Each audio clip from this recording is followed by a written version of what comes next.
Problem में दिया हुआ, if the earth were a perfect sphere of radius 6.37 into 10 to the power 6 meter, rotating about its axis with a period of 1 day. 1 day is equals to time दे रखा है 8.64 into 10 to the power 4 second. Means radius दे रखी है 6.37 into 10 to the power 6 metre, time दे रखा है 8.64 into 10 to the power 4 second. How much would the acceleration due to gravity g differ from the pole to the equator? Determine करना है difference between gravity at the pole minus gravity at the equator. Equator of means pole और equator पर जो gravity का difference है वो अपन को determine करना है. इसके लिए पहले मुझे जीपी डिटरमाइन करना पड़ेगा. देखिए मेरे पास है ये स्फेरिकल अर्थ. इस स्फेरिकल अर्थ का ये है सेंटर, ये होगा इसका इक्वेटर, और ये है कोई भी एक पॉइंट पी, ये है सेंटर. इन दोनों के बीच में लैम्डा एंगल है.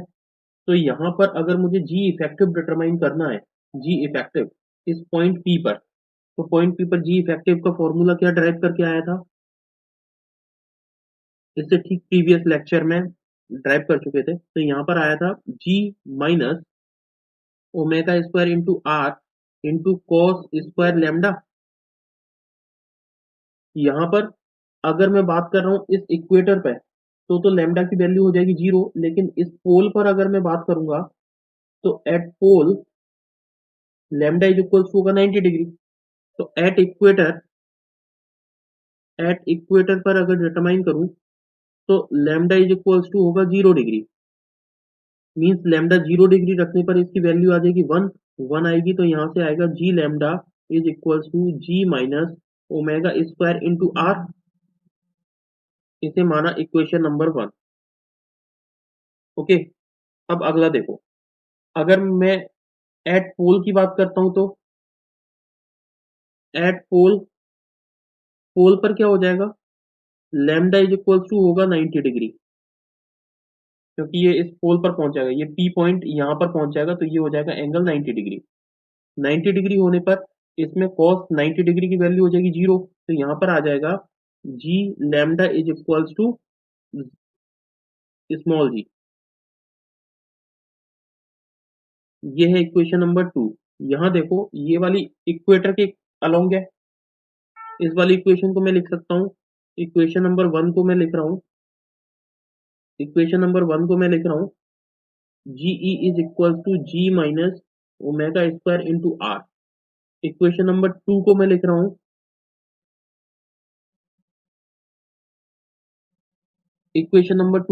मैं G P is equal to है जी. ओके. इक्वेशन नंबर 2 में से इक्वेशन नंबर 1 को मैं माइनस कर दूं. Equation number 2 minus equation number 1 कितना आ जाएगा, GP minus GE is equals to ji minus omega square into R. यहां से बच रहा है omega square into R. Right.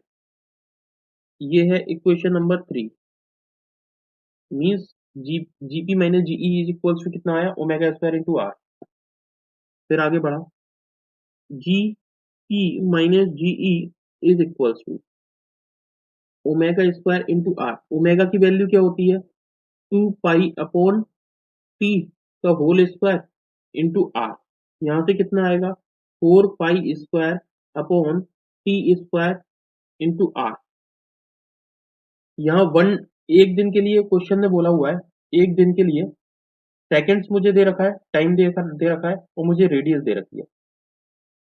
तो टाइम ड्यूरेशन रख दूं मैं, यहाँ पे कितना है, यहाँ पे टाइम ड्यूरेशन दे रखा है 864 into 10 to the power 4 second. यहाँ आ रहा है g P minus GE is equals to 4 into pi की वैल्यू आती है 9.87, पाई स्क्वायर की वैल्यू है. टाइम ड्यूरेशन है 86400 का स्क्वायर इंटू आर है 6.37 इंटू 10⁻6 मीटर। इसे अगर कैलकुलेट करें तो इसकी वैल्यू आएगी 3.37 इंटू 10⁻⁻2 मीटर पर सेकंड स्क्वायर। मीन्स क्या 10⁻⁻2 है तो इसे क्या मैं सेंटीमीटर में चेंज कर सकता हूँ, क्योंकि ये मीटर में दिया हुआ है। तो ये सेंटीमीटर में चेंज करूंगा तो 3.37 सेंटीमीटर पर सेकंड स्क्वायर आएगा। तो दिस इज द आंसर।